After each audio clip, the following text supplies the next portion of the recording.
ایک دفعہ کا ذکر ہے کہ ایک چھوٹی سے گاؤں میں بیلا نام کا ایک جوان پرندہ رہتا تھا۔ بیلا کو گانا پسند تھا اور وہ جنگل کے بہترین گلوکارہ بننے کا خواب دیکھتی تھی۔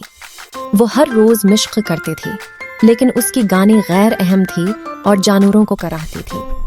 ایک دن بیلا کی ملاقات ایک بوڑھی عقل مند الو سے ہوئی جس نے اسے مشورہ دیا۔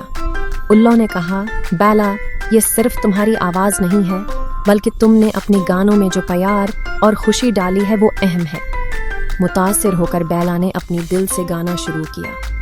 اگرچہ اس کی آواز اب بھی نامکمل تھی، لیکن اس کی دہنوں نے خوشی کا اظہار کیا اور ان سب کی دلوں کو چھو لیا جنہوں نے انہیں سنا۔ جانور اس کی حقیقی جذبے میں خوبصورتی کی تعریف کرتے ہوئے سننے کے لیے جمع ہوئے۔ کھانے کا اخلاق یہ بہترین ہونے کی باری میں نہیں ہے بلکہ محبت اور جذبے کے ساتھ اپنی حقیقی نفس کا اظہار کرنے کے بارے میں ہے۔